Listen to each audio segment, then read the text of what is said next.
नमस्कार दोस्तों, सबसे पहले स्वागत है आप सभी को आपके अपने स्पीड यूट्यूब चैनल पे। दोस्तों, इस वीडियो में जो इन्फॉर्मेशन बताने वाला हूं, ये इन्फॉर्मेशन डिग्री पार्ट 1 के उन छात्रों के लिए है जो इंतजार कर रहे थे ऑब्जेक्टिव गेस पेपर का। और मुझे और मेरे चैनल पे बहुत ज़्यादा कमेंट कर रहे थे कि sir objective guess paper part 1 के लिए आया है कि नहीं आया है। अगर आया है तो बताइए कि आपके हिसाब से कौन सा ऑब्जेक्टिव गेस पेपर अच्छा रहेगा जिसे मैं अपने मार्केट से खरीदूं।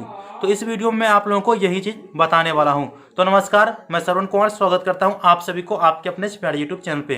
दोस्तों, जैसा कि मैंने आप लोगों को पहले भी बताया थे कि मैं जो भी आप लोगों को बताऊंगा पहले मैं खुद देखूंगा कि वो प्रकाशन का गेस पेपर अच्छा है तो ही आपको लेना है। हमारे हिसाब से अगर अच्छा रहेगा, क्योंकि इसमें जिस प्रकार से क्वेश्चन दिया रहेगा और आपके एग्जाम्स में पूछने की संभावना रहेगा तभी मैं बताऊंगा, क्योंकि एग्जाम्स की कम समय बचा है और कम समय में छात्रों को अच्छे मार्क लाने के लिए अच्छा जो है गेस पेपर की ज़रूरत पड़ती है।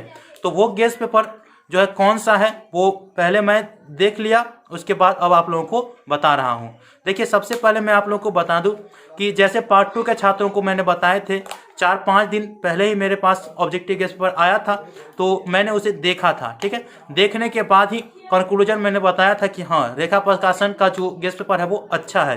तभी छात्र जो है वो मुझ पर ट्रस्ट किया और रेखा प्रकाशन का गेस पेपर लिया।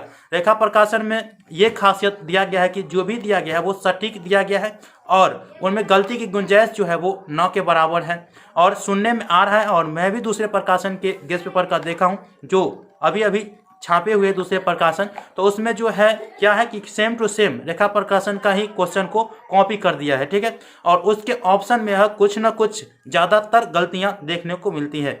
तो आपको मैं बता दूं कि अगर आप पार्ट 1 के छात्र हैं या पार्ट 2 के छात्र हैं, आपको मेरे हिसाब से, मेरे सजेशन के हिसाब से जो ऑब्जेक्टिव गेस पेपर लेना चाहिए वो है रेखा प्रकाशन। क्योंकि रेखा प्रकाशन जो है, मुझे ये गेस पेपर जो है 4-5 दिन पहले ही आ चुका था और उसके संबंध में मैंने वीडियो बता भी दिए थे वीडियो में कि मेरे पास ऑब्जेक्टिव गेस पेपर आ चुका है और आपको लेना है या नहीं लेना है इसके संबंध में मैं आप लोगों को खुद देखूंगा, उसके बाद बताऊंगा।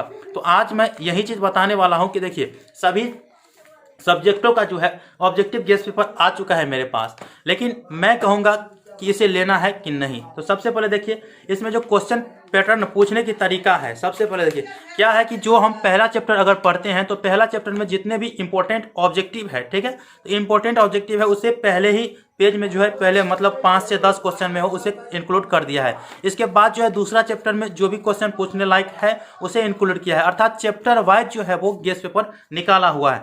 तो इसके हिसाब से ये होगा कि हम लोगों को पढ़ने में भी सुविधा होगा और क्वेश्चन जल्दी से जल्दी याद हो जाएगा। तो याद होगा तो हमें चाहिए अच्छा क्वेश्चन, तो क्वेश्चन जो है रेखा प्रकाशन में अच्छी तरह से दिया गया है।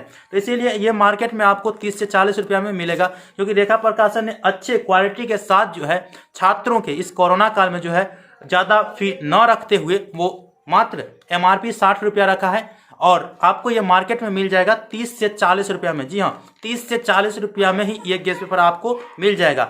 सभी गेस पेपर में जो है लगभग ये उर्दू का गेस पेपर है, तो उर्दू में जो है कितना क्वेश्चन दिया गया है, लगभग 200-250 क्वेश्चन उर्दू में भी दिया गया है। उसी प्रकार से यहाँ पे आप लोग देख सकते हैं। और ये कंपोजिशन जो है इंग्लिश का है, तो इंग्लिश में भी बहुत कम क्वेश्चन दिए गए हैं और बहुत अच्छे से क्वेश्चन दिए गए हैं। ठीक है, 250 क्वेश्चन लगभग इंग्लिश में दिया गया है। इसी प्रकार से यहाँ MIL हिंदी, तो MIL हिंदी जो आर्ट कॉमर्स साइंस तीनों के लिए होते हैं, उसमें जो टोटल क्वेश्चन दिया गया है वो भी चैप्टर वाइज दिया गया है। तो ये 450-500 के लगभग इसमें ऑब्जेक्टिव दिया गया, अर्थात 400 इसमें 87 दिया गया। ठीक है, इसके बाद जो है यहाँ पे कॉमर्स वाले छात्रों के लिए जो है बिजनेस इकोनॉमिक्स और इन्वायरमेंटल जो है इसमें दिया गया है 223 क्वेश्चन दिया गया ऑब्जेक्टिव। इसी प्रकार से लगभग 200, 300, 350, 400 के आसपास जो है इसमें ऑब्जेक्टिव, जिन मतलब किस तरह से आपका जो पेपर है वो कितना हार्ड है या हल्का है, उस हिसाब से इसमें गेस पेपर में दिया गया है और कौन कौन से क्वेश्चन पूछने लायक है वो दिया गया है। ठीक है, तो मैं आप लोगों को यही सजेशन दूंगा कि जो भी लीजिए आपके एग्जाम्स है, एग्जाम्स के मद्देनज़र रखते हुए लीजिए। ठीक है, और मेरे हिसाब से तो ये अच्छा लगा, क्योंकि ये चैप्टर वाइज दिए हैं और अच्छे तरह से दिए हैं। बाकी आप लोगों को कैसा लग रहा है वो भी आप कमेंट करके बताइएगा।